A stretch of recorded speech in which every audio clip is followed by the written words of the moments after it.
गुरु की प्यारी सत्कार योग साध संगत जी, आप सभी के चरणों की रज को वंदन। साध संगत जी, संत मत की राह अपनाकर जो जिज्ञासु रूहानी मार्ग पर चल रहे हैं, उनके सामने समय समय पर अनेकों सवाल, संशय और असमंजस की स्थिति आती है। उन सवालों का जवाब जिज्ञासु को अवश्य ही चाहिए, क्योंकि अगर मन ने प्रश्न उठाया तो उसे उसका जवाब अवश्य चाहिए।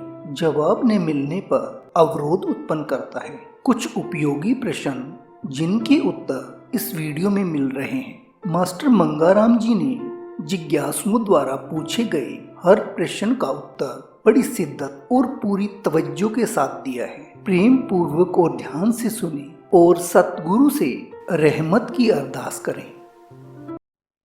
कि बहुत सारे सत्संगियों की भजन सिमरन के प्रति शिकायत है कि हमारा भजन सिमरन नहीं हो रहा है, और उसके बारे में उन्होंने कई तरह की व्यक्तिगत अपनी अपनी शिकायतें और तकलीफें पेश की। नींद आती है, भजन नहीं होता। सुस्ती होती है, भजन नहीं होता। भजन में नागे होते हैं, कोई नियम नहीं। भजन में मन नहीं लगता, पर वायदा करके वायदे से मुकरने की सजा होती है, और परमार्थ में भी सजा है। एक सत्संगी पूछते हैं कि जब किसी अभ्यासी की सूरत अंदर जाने लगती है अभ्यास में, तो क्या वो घर वालों को बता सकता है कि मैं अंदर जा रहा हूँ? अब आप खुद सोचो, सत्संग के अंदर हम अच्छी तरह सुनते हैं कि जो अंदर जाता है पहले तो उसको संसार की कोई सुध नहीं, और उसको कमरे में कौन है कौन नहीं है, अगर रेडियो भी बज रहा है उसका कोई पता नहीं, उसको अपने शरीर की सुध नहीं होती है, तो दूसरे को बताने का सवाल कहाँ? एक भाई साहब पूछते हैं कि करोड़ों जीव दुनिया में पैदा हो रहे हैं और करोड़ों किस्म के काम दुनिया में हो रहे हैं, कर्म हो रहे हैं, ऐसा वो करता कैसे है, वो दफ्तर कैसा है जिसमें ये हिसाब किताब रखा जाता है? हर एक इंसान जब मरता है तो वो जब उस दफ्तर को जाके देखता है और दफ्तर के रखने वाले को देखता है तो हैरान हो जाता है कि मेरे मन में जो एक ख्याल भी आया था, संकल्प भी आया था, वो भी वहां हिसाब रखा जाता है। ऐसी शक्तियां हमारे आंखों के पीछे बैठी हैं जो हमारे ख्यालों को अंदर में टाइप करती जाती है। जैसे उंगली लगती है और अक्षर टाइप हो जाता है, मन में संकल्प होता है और अंतःकरण के कागज पर वो टाइप हो जाता है, और वो टाइप कागज उस लिखारी के पास चला जाता है, बनी के पास चला जाता है, वो कागज बता देता है, हमको सिर झुकाना पड़ता है। जब महाराज जी यहाँ संत सत्संग में बैठता है तो किस किस के ऊपर दृष्टि डालता है? खास करके जब वो खुद सचखंड में बैठा होता है तो फिर दृष्टि किस तरीके से और किस पर पड़ती? अब ये तो सीधी समझ की बात है कि वो सचखंड से उतर के इसलिए आया है कि जीवों को सद्बुद्धि देवे, सद्मार्ग बतावे, और सत्संग में आना उसका यही पर्पस है कि समझाया जाए कि इंसान किस काम के लिए आया है और वो काम उसका किस तरीके से होता है। वो दृष्टि सबके ऊपर डालता है, बल्कि उसकी दृष्टि तो 7 आसमानों के ऊपर काम करती है। मैंने इस इतवार को भी अर्ज की थी कि अगर कोई दाता दान देने आवे लेकिन भिखारी का दरवाजा बंद हो तो दाता वापस चला जाता है। अब जो सत्संग के अंदर बैठा है और वो अपने घर बार के बारे में सोच रहा है, अपने दफ्तर के बारे में सोच रहा है, या खाने पीने या मौसम के बारे में सोच रहा है, वो उस दया के दृष्टि से खाली रह जाता है। बाकी दृष्टि तो सब पर पड़ती, कोई नजदीक बैठा है, कोई दूर बैठा है, इसका कोई बिल्कुल फर्क नहीं पड़ता। एक बार सत्संग यहाँ हुआ था, प्रेमी सुनो प्रेम की बात, वह कब होगा? जब उचित टाइम आता है, साल में एक बार एक शब्द को किया जाता है, वह सत्संग हो जाएगा। एक प्रेमी पूछते हैं कि ये हमने आम सुना है कि जब बच्चा माँ के गर्भ में होता है तो चंद्रमा ग्रहण या सूरज ग्रहण होता है। उसके अंदर ऐसी माता को जिसके पेट में बच्चा होता है चलने फिरने की मना की जाती है। नहीं तो क्या होता है कि जो बच्चा पैदा होता है उसके मुंह पर दाग हो जाता है। ये सिर्फ एक भ्रम है। ये जो चंद्र ग्रहण और सूरज ग्रहण है ये प्रकृति की क्रियाएं हैं। जो इनको नहीं मानते हैं और नाम को मानते हैं उनके ऊपर इनका कोई असर नहीं होता। एक बहन लिखती है कि मैं इतना दुखी हूँ कि कभी मेरे को ख्याल आता है कि मैं घर छोड़ करके चली जाऊँ और घर से निकलती भी हूँ तो फिर महाराज जी के वचन मेरे को याद आते हैं कि दुनिया में रहना है, सूरमा बन करके रहना है, बहादुर बन करके रहना है और मैं वापस आ जाती हूँ। अब इस बहन को सोचना चाहिए कि घर बार को छोड़ने से कुछ बनता नहीं है, क्योंकि जहाँ भी हम जाएंगे हमारा शरीर हमारे साथ जाएगा और जो मन हमको परेशान कर रहा है वो भी हमारे साथ जाएगा। एक महात्मा की बात कहते हैं कि उसने किसी सेवक को कहा कि त्यागी हो जाओ। उसने क्या किया कि अपने बाहर वाले कपड़े वगैरह जितने फाट थे उतार दिए और भगवे पहन दिए। जब दूसरे दिन वो आया तो महात्मा कहता है त्यागी हो जाओ, तो उसने वो कपनी वगैरह भी उतार दी और लंगोट पहन दी। तीसरे दिन जब महात्मा के पास आया कहने लगे बेटा अभी तुम त्यागी नहीं बने। उन्होंने उनको समझाया कि ये जो त्याग है ये इसका वास्ता उसका संबंध शरीर से है। जब मौत आती है तो मौत के वक्त शरीर को भी छोड़ना पड़ता है और ये त्याग नहीं है। इंसान की इच्छाएं, इंसान की तमन्नाएं वो मौत के बाद भी उसके साथ चलती हैं, उसकी वासनाएं उसके साथ चलती हैं। इसलिए इच्छाओं का परित्यागन, इच्छाओं का त्याग करना ही सच्चा त्याग और सभी इच्छाओं को त्याग करके एक ही इच्छा मन में रखनी है और वो उस प्रीतम के मिलने की, वो उस प्रभु के मिलने की रखनी। ये सच्चा त्याग। कोई लड़की या बहन पूछती है कि एक शब्द है फिर कर बैठो हर जन प्यारे, सदगुरु तुम्हारे काज संवारे, ये कौन से पोथी में है? और ये पोथी तो गुरु ग्रंथ साहब का एक शब्द है, लेकिन किस महात्मा का शब्द है, किस पातशाही का शब्द है, इसके लिए लाइब्रेरी में जाकर के ग्रंथ साहब के आगे शब्दों की इंडेक्स लगी हुई है, पहली कड़ी का नाम लगा हुआ है, उसे देख करके वो पढ़ सकती है, लिखना चाहे तो लिख सकती। आपका कहना है कि हिदायतनामा जो सार वचन में है उसकी कभी व्याख्या होनी चाहिए। वो हिदायतनामा जो सार वचन के अंदर है वो एक हीरे और मोतियों का ढेर है और उसको सत्संगियों को घर में ही पढ़ना चाहिए। उसके अंदर फारसी और उर्दू अल्फाज हैं, लेकिन फुटनोट्स के अंदर उनके हिंदी अर्थ भी लिखे हुए हैं। आम सभा में पढ़ करके सुनाने के लिए स्वामी जी महाराज ने खास उसके आखिर में लिखा है कि ये जो वचन है वो आम दुनियादार के लिए या सत्संगी के लिए नहीं है, किसी ब्रही किसी प्रेमी के लिए है। इसलिए बहन भाई जिसने ये लिखा है उसकी अगर इच्छा है तो सार वचन छंद बंद के अंदर एक यही टुकड़ा है जो छंद बंद के अंदर होते हुए भी प्रोज में है, गद्य में है और उसको वहां से ही पढ़ना चाहिए। एक बार आपने महाराज जी की फिल्म दिखाई थी जिसमें 1.5 घंटे का महाराज जी का सत्संग था, वो दोबारा दिखाई जाए। फिल्म हमारी नहीं थी, आप जानते हो, जब कभी मौका मिला तो फिर आपकी सेवा में दिखाई जाए। दो एक भाई पूछते हैं कि हजूर का अजमेर का प्रोग्राम कब बनेगा। अब इसको तो महाराज जी जानते हैं, क्योंकि महाराज जी यहाँ 10 बार आ चुके हैं, दर्शन दे चुके हैं और जब भी आए हैं बाहर से कोई भी अर्ज करे, कोई भी बेनती करे, लेकिन जब भी वो आए हैं अपनी मौज से आए। इतना जरूर है कि जब संगत के अंदर प्यार होता है तो उसका भी अपना असर होता है। महाराज जी बाहर से तो ये कहा जाता है कि अस्पताल बन रही है इसलिए नहीं आ रहे। अगर हम चाहते भी हैं तो हमारे को हृदय से पुकार करनी चाहिए, याद करनी चाहिए। जो प्रबंधक होते हैं वे प्रार्थना करते रहते हैं और उचित समय जब आता है, उनकी मौज होती है तो आकर के दर्शन देते हैं। किसी बहन का ये कहना है कि इस ख्याल से तो दिल्ली और बम्बई के लोग बड़े किस्मत वाले हैं, अगर हो सकता है तो उसको जाकर के दिल्ली और बम्बई में रहना चाहिए।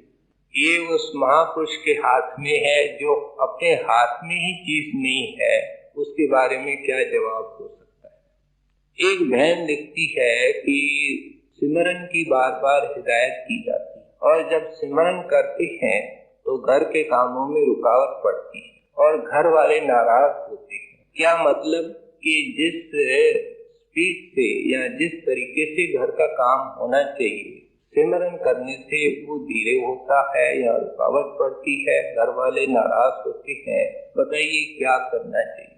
अब ये जो बात हम सुन रहे हैं ये बड़ी अटपटी और नई बात है, क्योंकि संतों के शिक्षा के अनुसार तो दुनिया के काम और अच्छे होते हैं। सिमरन करने वाले के मन के अंदर शांति होती है, दुनिया की गंदगी नहीं होती, दुनिया की निंदा आलोचना नहीं होती। इसलिए जो भी उसकी तरफ से काम होता है वो और अच्छा और शांति से होता है। लगता ऐसा है कि बहन को पूरा सिमरन याद नहीं है और एक को याद करके दूसरे की याद करने में जब वो सोचती है तो सब्जी जल जाती है। तो इसका उपाय यही है कि उसको नाम इतना अच्छी तरह याद करना चाहिए, इतना पकाना चाहिए कि जैसे संत हमसे आशा करते हैं उससे तो काम और अच्छे होते हैं, प्रभु उनको और अच्छा करता है। मेरे को याद आता है कि बड़े सरदार बहादुर महाराज जी के वक्त में डेरे में एक चिट्ठी आई थी और वह अमेरिका से एक लड़की की चिट्ठी आई थी। उसने लिखा था कि मैं एक दुकान के अंदर नौकरी करती हूँ, वहाँ करीब करीब सब नौकरी करते, घर में कोई नहीं बैठता। जब बिल्कुल बेकार कोई बुजुर्ग माई या बुजुर्ग आदमी हो जाता है तो वो घर में बैठ कर के टीवी को देखता है, नहीं तो सब काम कर जाते हैं। तो मैं किसी के यहाँ काम करती थी, आपसे नाम मिला, नाम के अंदर ध्यान रख गया, शब्द भी आने लगा। मैं सेल्स गर्ल हूँ, क्या काउंटर पे खड़ा होकर के सामान बेचती हूँ, बड़ा डिपार्टमेंटल स्टोर है। अब मैं जब वो शब्द आता है तो ग्राहकों को पूरी तरीके से मैं बात नहीं कर सकती हूँ, उनको ध्यान नहीं दे सकती हूँ। मेरे मालिक ने ये देख लिया है कि इसका ध्यान किसी दूसरे तरफ है, इसलिए उन्होंने मेरे को उपयोगी न समझ करके मेरे को नौकरी से हटा दिया है। अब मैं घर के अंदर बैठ गई हूँ, बताओ क्या करना चाहिए। जब ये डेरे में चिट्ठी आई, मेरे को इसका जाती तजुर्बा है, तो सरदार बहादुर महाराज जी खामोश रहे। जिसकी चिट्ठी का जवाब दिखाया जाता है उसने एक दो बार अर्ज करी कि महाराज जी इसका जवाब जाना चाहिए। महाराज जी खामोश थे। कुछ दिनों के बाद उस लड़की की अपने आप ही चिट्ठी आई कि मेरे को एक नौकरी मिल गई है और वो पीए टाइप की नौकरी है, मेरे को अलग कमरा है, थोड़ा सा टाइपिंग का मेरे को काम है, तनख्वाह पहले से डबल है और मैं बहुत खुश हूँ। तो जिसके भरोसे ये काम किए जाते हैं वो बड़ी महान ताकत है और इस काम करते हुए कोई नुकसान होने वाला नहीं। भाई साहब पूछते हैं कि गायत्री मंत्र या और कोई मंत्र का जाप करना जरूरी है या नाम लेना जरूरी है। ये एक ऐसा विषय है जिसको सत्संग के अंदर खोल करके समझाया जाता है। भाई साहब को सत्संग ध्यान से सुनना चाहिए कि नाम क्या होता है, नाम का और नामी का और परमात्मा का क्या संबंध है। फिर इस सवाल पूछने की कोई नहीं है। एक लड़की बड़ा अजीब सवाल पूछती है। वो कहती है कि आप कहते हैं कि हक हलाल की रोटी खानी चाहिए। अब जब तक लड़की की शादी नहीं होती है वो घर में रहती है, पिता माता का खाती है, क्या वो हक हलाल की रोटी है? फिर क्या लिखती है कि जब उसकी शादी हो जाती है अगर वो नौकरी नहीं करती है तो पति का कमाया हुआ खाती है, क्या ये भी हक हलाल की कमाई है? अब इसके बारे में मैं एक छोटी सी कहानी सुना देता हूँ, एक सही सच्चा वाक्य सुना देता हूँ। एक सत्संगी बुजुर्ग था, उसके घर के अंदर उसके लड़के थे और उसके और रिश्तेदार थे, उसकी इज्जत भी करते थे, रखना भी चाहते थे। अब जब आदमी बूढ़ा होता है उसका स्वभाव चिड़चिड़ा होता रहता है, उसको कोई बात समझ में नहीं आई होगी, मन में एक तरंग उठी और वो घर छोड़ करके ऋषिकेश चला गया, किसी जाकर के आश्रम में रहने लगा था सत्संगी। एक दिन जब वो सोया पड़ा था तो महाराज जी उसके पास सपने में आए और कहते हैं कि ये जो तू काम कर रहा है ये बहुत ही नुकसान का काम है। जब उसको सपना आया वो दूसरे दिन सीधा ब्यास आकर के महाराज जी को मिला। कहते हैं महाराज जी मेरे को ये खिलाते तो हैं घर वाले, लेकिन उल्टी सीधी बात होती है। महाराज ने उनको कहा देखो तुम आश्रम में रह करके जिनका खा रहे हो उनका हिसाब किताब तेरे को देना पड़ेगा और उनके ऊपर तेरा कोई हक भी नहीं।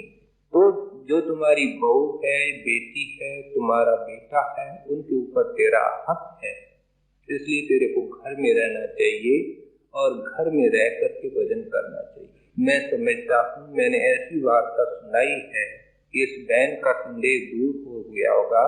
ये उनका हक है, अगर उसकी शादी नहीं हुई तो पिता माता पर, अगर उसकी शादी हुई तो पति पर, ये हकलाल की ही कमाई है। एक भाई साहब लिखते हैं कि जब बाजार से कोई चीज खरीदी जाती है तो पहले दुकानदार उसका सैंपल दिखाता है और फिर ही वो चीज खरीदी जाती है। महाराज जी अंदर का नाम देते हैं, उसका कोई सैंपल नहीं दिखाते। इसलिए अगर कोई अंदर की झलक मिल जाए तो फिर मैं तन मन धन देने को तैयार। अब ये तो इस तरीके से है जैसे पहली क्लास के अंदर लड़का दाखिल हुआ है और कहता है कि मेरे नाम पर बीए की डिग्री बना करके दिखाई जाए, फिर ही मैं पढ़ाई शुरू करूंगा।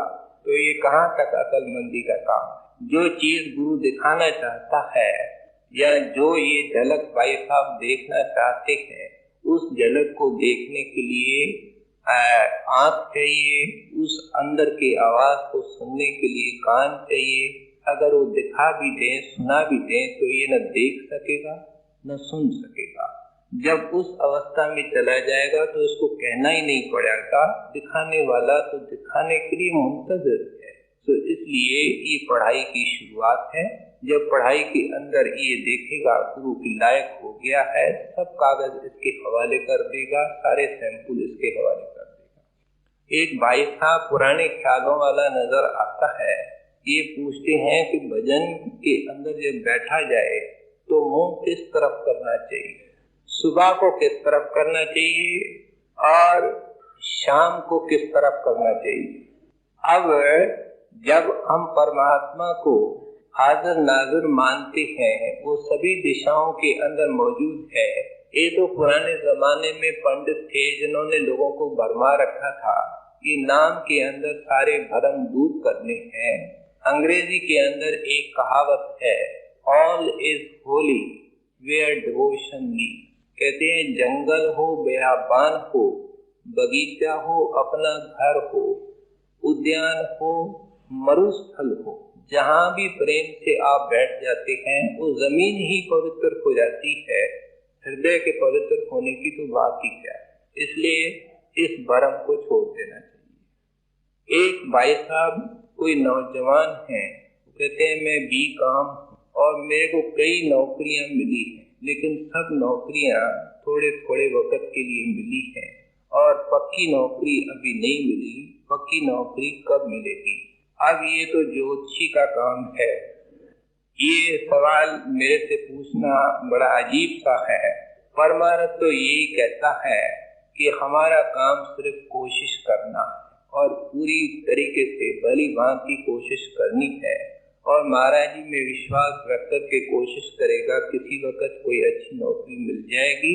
अगर किसी पंडित के पल्ले चढ़ गया तो वो अगर भरम में डाल देगा तो और मार्ग से दूर जाएगा।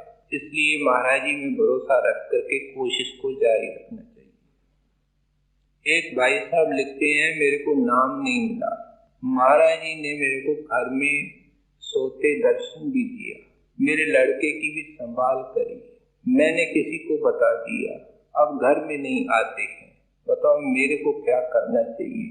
अब इतने बड़े आदमी को, जिसको घर बैठे महाराज ने परिचय दी है, उसको तो एक दिन भी विलंब नहीं करना चाहिए, जल्दी जा करके नाम लेना चाहिए। एक कोई भाई साहब हैं, पता नहीं सत्संग में आते हैं कि नहीं, वो कहते हैं नाम क्यों जरूरी है, नाम का क्या महत्व है, नाम का क्या फायदा है। ये सवाल उस भाई साहब को किसी इंश्योरेंस एजेंट से पूछना चाहिए कि इंश्योरेंस क्यों जरूरी है। वो अच्छी तरह वकालत करके उनको समझा देगा, और जो असूल इंश्योरेंस से लगते हैं वही नाम से लगते। ये आत्मा का बीमा है।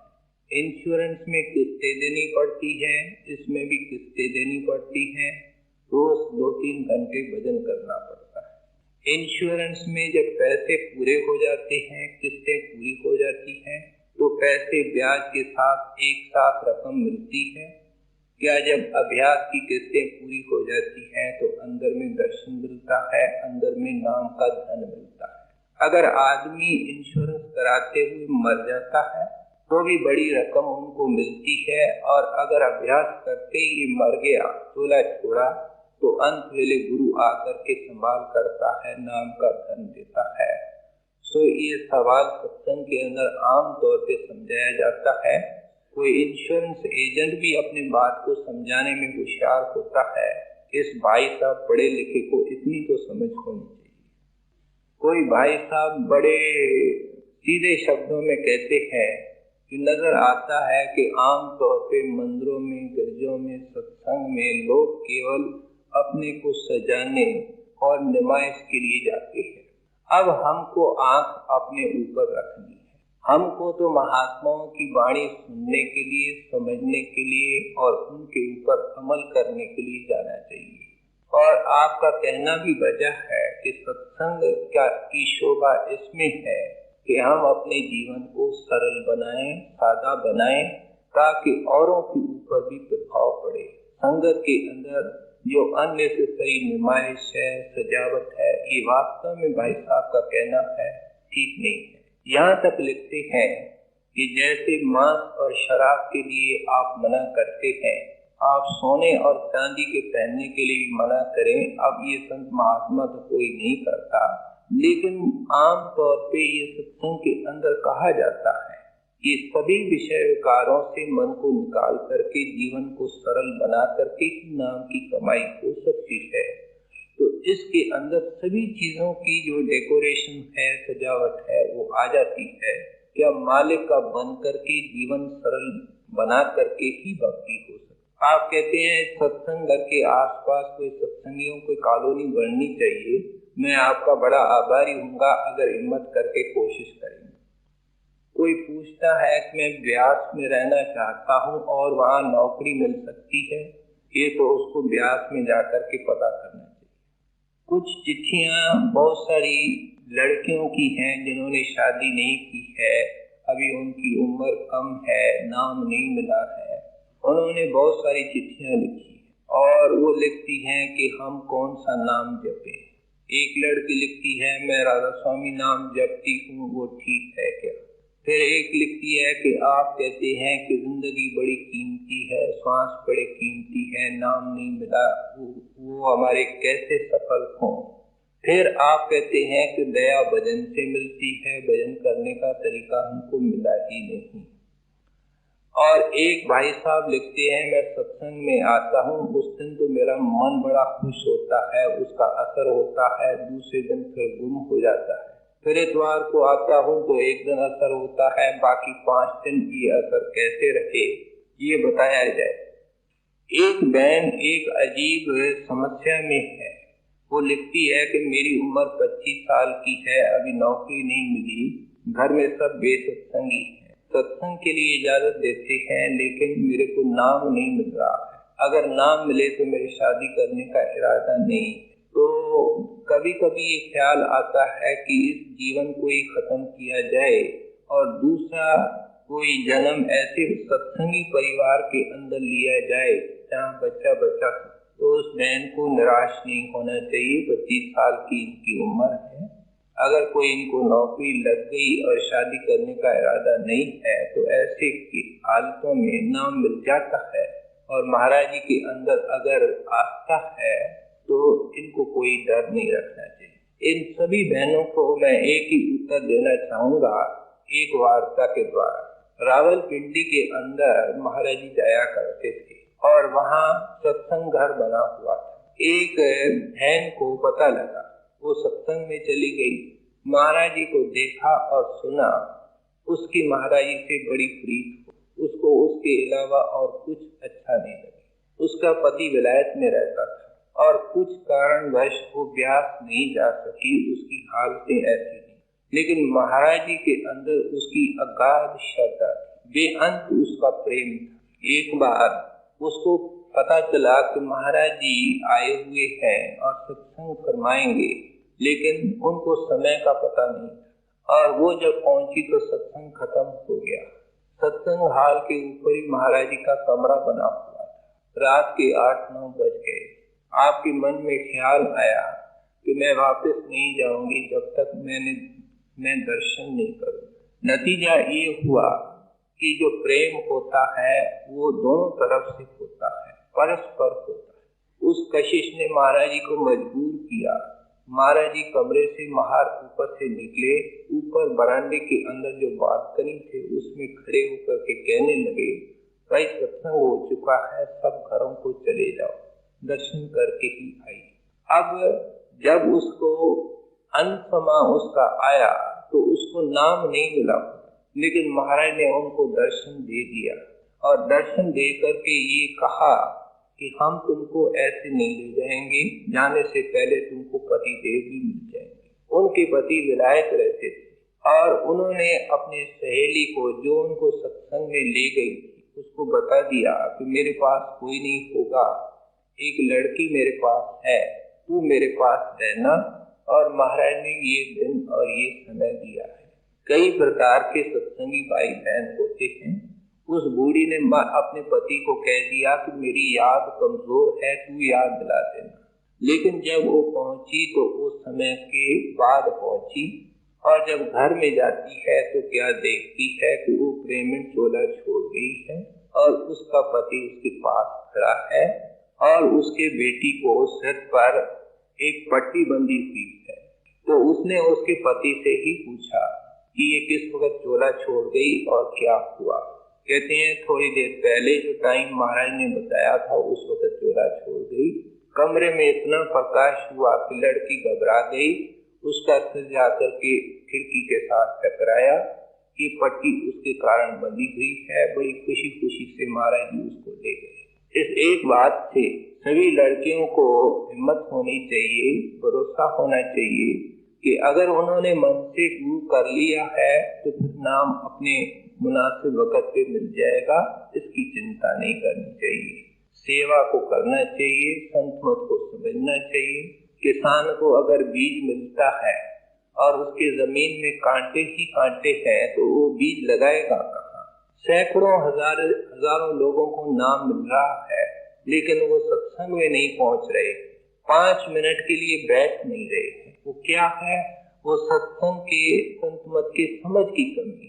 इन बहनों को, लड़कों के ऊपर बड़ी दया है कि वो सत्संग में आती है, नियम से आती है, सेवा करती है। बड़े ध्यान से उनको सत्संग सुनना चाहिए, संत मत को समझना चाहिए। जो खेती के अंदर कांटे हैं वो अभी से निकालना चाहिए और जब वो बीज मिल जाएगा तो अपना असर जल्दी पैदा। एक सवाल पूछते हैं कि नाम लेने के बाद सिगरेट, पान और तंबाकू लेना चाहिए क्या? तो ऐसे तो संत मत में जैसे शराब और मांस की मना है, ऐसे इन चीजों की मना नहीं है। लेकिन जब भी ऐसे सवाल महाराज से पूछे गए हैं तो उत्तर ये मिलता है कि आदत तो आदत होती। अगर एक आदमी को आधे घंटे के बाद सिगरेट या बीड़ी की जरूरत पड़ती है, आप खुद सोचो कि वो घंटा 2 घंटा बैठ के किस तरह सकता है, भजन किस तरीके से। और फिर इनके अंदर फायदा तो कुछ है नहीं। जैसे शराब मांस से नुकसान है, सिगरेट से नुकसान है और दुनिया के सारे डॉक्टर, विदेशों के डॉक्टर सब इस नतीजे के ऊपर बैठ रहे हैं कि ये लाखों आदमी, करोड़ों आदमी जो कैंसर में मरते हैं उनका कारण ये तंबाकू है और सिगरेट। और पान जो है वो मुंह को तो गंदा करता है, पता नहीं किस तरीके से ये खाया जाता है और क्या फैशन हो रहा है कि इस नंबर का इसमें तमाक चाहिए, इस नंबर का तमाक चाहिए। अब आप खुद सोचो, हम ऊंचा उठ रहे हैं, कौन सी बातों के अंदर अटके हुए हैं, पैसे अलग खर्च हो रहे हैं, परमारथ से दूर हो रहे हैं। सत्संगी को हिम्मत करनी चाहिए, छोड़ देना चाहिए। मैं एक आदमी का तजुर्बा जानता हूँ जो बेसत्संगी था, उसको सीने के पसली के अंदर दर्द पड़ा और वो 50 साल का था। डॉक्टर के पास गया, मैं उसको पर्सनली जानता हूँ। डॉक्टर ने कहा कि तुम बीड़ी पीते हो? उसने कहा कि मैं एक देसी बीड़ी का पैकेट रोज पीता। उसने कहा कि अगर तुमने ये बीड़ी पीना चालू रखी तो 1 साल के अंदर मर जाओगे। मेरे को पता है कि उस दिन के बाद 10 साल तक मेरे को उसका पता है कि उसने कभी बीड़ी को हाथ नहीं लगाया। अगर अपना शरीर इतना प्यारा है तो आत्मा से कितना प्यार, गुरु से कितना प्यार होना चाहिए। इसलिए हिम्मत करके इन आदतों को छोड़ना चाहिए। एक कोई पढ़ी लिखी लड़की है, वो पूछती है कि किताबों के अंदर लिखा हुआ है कि 22 सुने हैं, ये अंदर में सुने क्या होती है? अंदर में जो बेअंत रचना है उसके अंदर चढ़ाई के स्टेजेस हैं और अंदर में जो पहली सुन है वो तुरिया पद में है, जिसको आमतौर पे सेठ सुन कहते हैं। अब ये सुन क्या है? एक रेस्टिंग प्लेस, विश्राम गाह है। आत्माएं जो ऊपर चढ़ाई करती हैं उनके विश्राम करने का, आनंद करने का, विलास करने के ये स्थान होते हैं। तो पहली सुन सेठ सुन है जो आंखों से ऊपर है और 22वीं जो सुन है वो सचखंड है। उसके बीच में बाकी 20 सुने हैं, ये अंदर की मंजिलें हैं, विश्राम करने की जगह है। फिर आपका कहना है क्या छोटी मोटी चीज सब निश्चित है? जब महाराज से ये पूछा गया है कि भाई कर्म में इतना निश्चित है कि हम कुछ नहीं कर सकते, तो उनको एक मिसाल के द्वारा समझाया जाता है कि बहुत लंबा डोरा है और बेटे ने लगन उड़ाना है, पतंग उड़ाना है और बाप ने थोड़ा सा डोरा बेटे को दे रखा है कि तुम पतंग उड़ाओ, तो वो उस डोरे अनुसार आजाद है पतंग को उड़ाने। हम प्रारब्ध के 4 दीवारी के अंदर है, क्रियमान कर्मों की हमारे को आजादी है। इसलिए हमको तो हर एक कर्म को नया कर्म मान करके करना चाहिए। अच्छा करना चाहिए, शुभ करना चाहिए, दुश्मन से भी अच्छा करना चाहिए, निंदक से भी अच्छा करना चाहिए। नतीजा क्या होगा ये प्रारब्ध के अनुसार होगा, गुरु की मौज के अनुसार। लेकिन हमको किसी भी कर्म को ये मान करके कि ये पुराना हिसाब किताब है जो खत्म हो रहा है, अगर इस सेंस में हम करेंगे तो संत मत से दूर हो जाएंगे।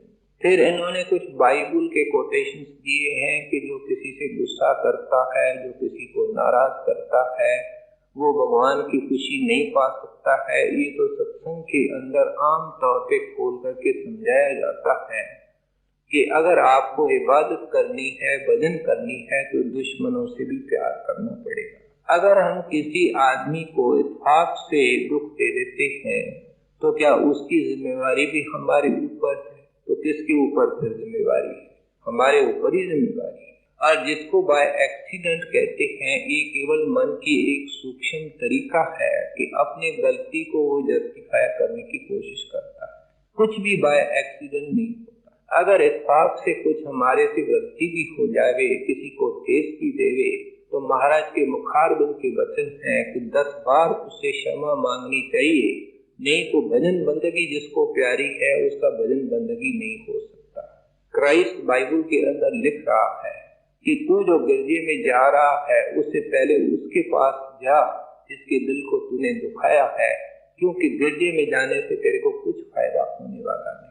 इसलिए भजन बैठने वाले को फायदा तभी है कि अगर इत्तेफाक से भी किसी को दिल दुखा देवे तो दोनों हाथ जोड़ करके 10 बार माफी मांगे कि मैं आगे आपको ऐसे किस्म की कोई चोट देने की कोशिश नहीं करूंगा। इनका कहना है कि बाहर जो विज्ञान है उसमें कहा जाता है कि रोशनी की रफ्तार आवाज की रफ्तार से तेज होती है। आमतौर पे स्कूल कॉलेज में समझाया जाता है कि बादलों के अंदर जो टक्कर होती है और जो बिजली निकलती है वो एक साथ ही होती है, लेकिन पहले बिजली नजर आती है, बाद में बादलों की टक्कर की आवाज सुनाई देती है। तो अंदर में क्या यही नियम है कि पहले अंदर प्रकाश नजर आता है और शब्द सुनाई देता है? जब नाम मिलेगा, नाम की कमाई करेंगे, भजन अभ्यास करेंगे तो पता लगेगा पहले क्या होता है। लेकिन जो डेरे की चिट्ठियों से और महाराज जी की चिट्ठियों से जाहिर होता है उसमें यही आता है कि वहां भी यही नियम है, पहले प्रकाश आता है, बाद में आवाज की गूंज सुनाई देती है। बहुत सारे सत्संगी हैं जिन्होंने लिखा है कि हम मजबूर हैं, हम भजन नहीं कर सकते। कोई कहता है मैं बूढ़ा हूँ, कोई कहता है मेरे को पेचिश है, कोई कहता है कि मेरे सारे शरीर में दर्द हो जाता है, कोई कहता है मेरे को नींद आ जाती है, कोई कहता है कि मन नहीं लगता है। नाना प्रकार के उन्होंने अपनी समस्याएं लिखी हैं। तो इसका जवाब एक ही है और वो गुरु नानक देव जी ने दे दिया है कि सर्व रोग का औषध नाम। इन मजबूरियों के बावजूद भी दवा उसकी एक है और वो नाम की कमाई। इसलिए यथाशक्ति अगर ये जितने आदमी लिखने वाले हैं नियम से रोटी खाते हैं, नियम से नहाते हैं, नियम से घूमने के लिए जाते हैं, तो ये मन की आदत है कि भजन के समय सारी समस्याएं आकर के खड़ी कर, बीमारी भी खड़ी कर देगा, तकलीफ भी खड़ी कर देगा, परेशानी भी खड़ी कर देगा। जब ये सैर करने को जाएगा, खाना खाने को जाएगा, दोस्तों से बात करेगा तो कोई दुख नहीं। तो ये केवल मन का बहाना है। जितना हमसे हो सकता है इन मजबूरियां अपनी है, अपने कर्मों के अनुसार गुरु के तरफ से रियायत है, इसलिए जितना हो सके उतना करना चाहिए।